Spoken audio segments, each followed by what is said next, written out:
Imos volver coa nosa compañeira Raquel Pérez, quen se atopa coa nai e co cuñado de Joana, a muller atacada brutalmente pola súa exparella o sábado en Vigo. Adiante, Raquel.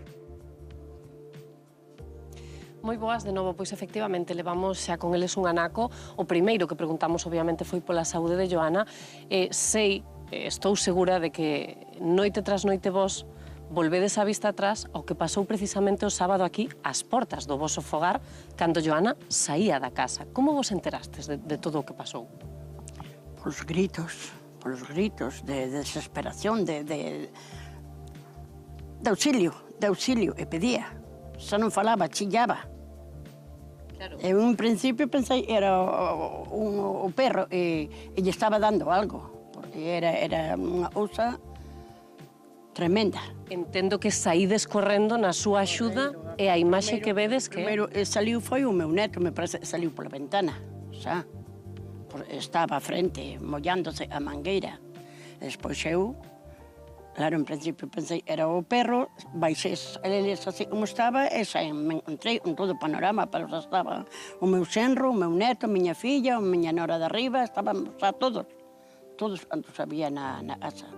Jacobo, unha actuación moi intelixente da túa cuñada que, tras sufrir o ataque, ela mesma tentou apagar o lume, primeiro rodando contra o chan e despois mollándose coa mangueira, sí, que lle puido salvar a vida. El anduvo rápida. Ela botouse o chan aí na carretera e botouse a rodar para apagar o lume, para sofocalo. E despois anduvo tamén rápida a hora de entrar para dentro e chamar pola xente e botarse agua ca mangueira por riba. Claro, vos, no momento no que axudides, no momento no que acudides e axudades, o primeiro que facedes é xa levala precisamente ao hospital e ela mesma é quen vos indica quen é o seu agresor. Sí, ela no momento que saliu o meu fillo máis a salín eu detrás dele, ela o único que decía era auxilio, me matou, referíndose a él, evidentemente, dicindo foi él. Iso, botándose agua en cuclillas, botándose agua ca mangueira por riba do lombo, e nada máis, despois botar a correr con ela. Claro, Aurea, como quedades vos cando, horas despois, cando é detido, vos enterades de que o seu agresor, polo menos presunto, pero indicado precisamente por ela, estaba a tan só uns metros despois de facer o que fixo, tomando unhas cañas nun bar aquí próximo. Aí abaixo, no Opona. Aí abaixo, ollou na policía, parece ser. Aún rómpeselle o corazón. Non, xa se lle rompe o corazón, xa as palabras que lle dixo a rapareja. Adiós, Joana. E das aí. O sea, ele viña con toda a intención de asesinala. E nós non nos enteráramos. Foi un milagro, unha inteligencia e tuvo ela fora do normal. E dai morrenos aí. Ela agora está en prevención preventiva, sen fianza, está no cárcere da Lama, pero non sei se a vos eso vos tranquiliza ou ainda estades co run de que vai a pasar agora. Hombre, sí, temos medo. O del xa antes desto, xa mo dixo moitas veces a min. El iría unha paga do Estado. Iría darse por logo. Como se estuvera no psiquiátrico e tal, ele díxome a min unha ocasión. Eu me empezo a agarrar en todo e os antecedentes que teño, eu estou logo, podo matar a era. Díxome así unha vez. Mi madriña. Claro, unha situación que estades vivindo vos agora é que na casa queremos contar non é nova para unha familia precisamente aquí da zona. En 2010, a parella que nese momento tiña a Borja, a exparella de Joana, falecía dun disparo na cabeza. O xuízo decretou que fora un suicidio e ela alegou que estaba fora cando todo pasou, cando escoitou ese disparo, cando entrou nunha habitación supostamente pechada na que estaba Isabel, neste caso completamente núa.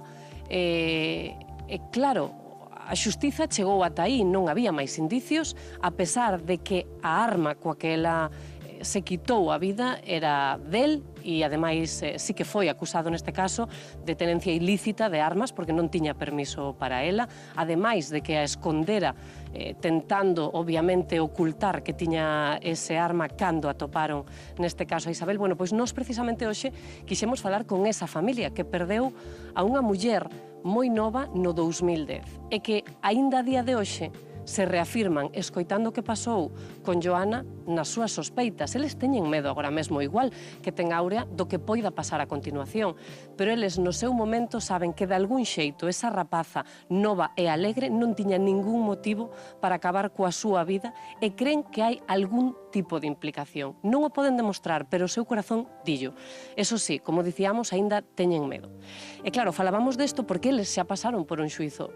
E probablemente, Jacobo, vos, segundo avance, tamén teredes que pasar por outro. Que agardades de todo isto? Como se hai que pasar por 10 ou por 20 juicios. A mí me dá igual. Eu quero que ese tío morra na cárcel. Quer ser un parásito, vivir do Estado, pois que viva do Estado. Pero preso. Preso. Que non sala daí en su puta vida. Perdón. E que non faga dano a ninguén máis. Efectivamente. É que non pode estar ca sociedade. Unha persona así non está preparada para estar ca sociedade.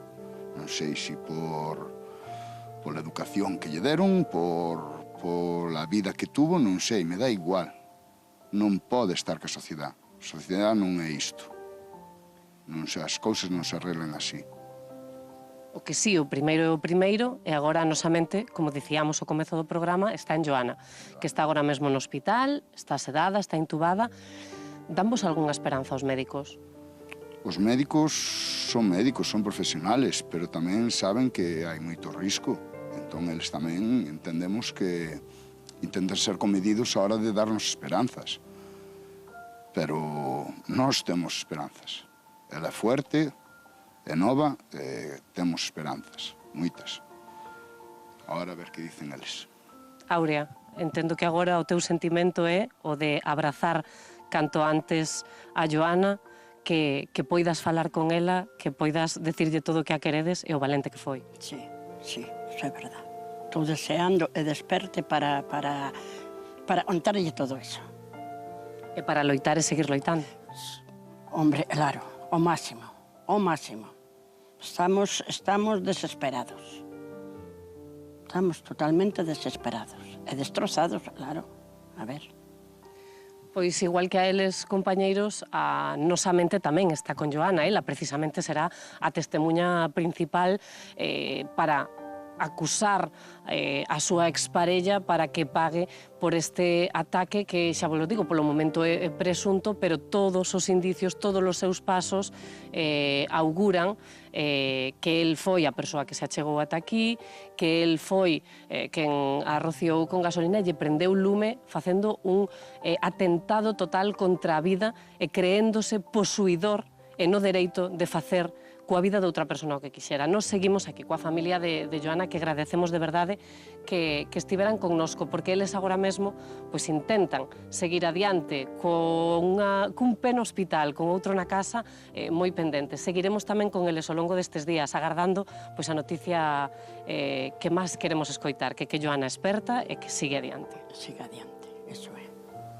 Compañeiros, nos deixamos vos aquí, a nosa mente tamén coa familia de Isabel e, por suposto, coa familia de Joana, mandamos vos unha aperta enorme, desexando que esta sexa, como sempre, a última noticia que teñamos que dar dun acto así de violencia machista. Ogallá, así sexa. Gracias Raquel, gracias á familia, que, bueno, víamola reclamando xustiza, como non pode ser de outra maneira, a familia da víctima reclamando xustiza. Esperemos que a xustiza actúe, e actúe ben e rápido.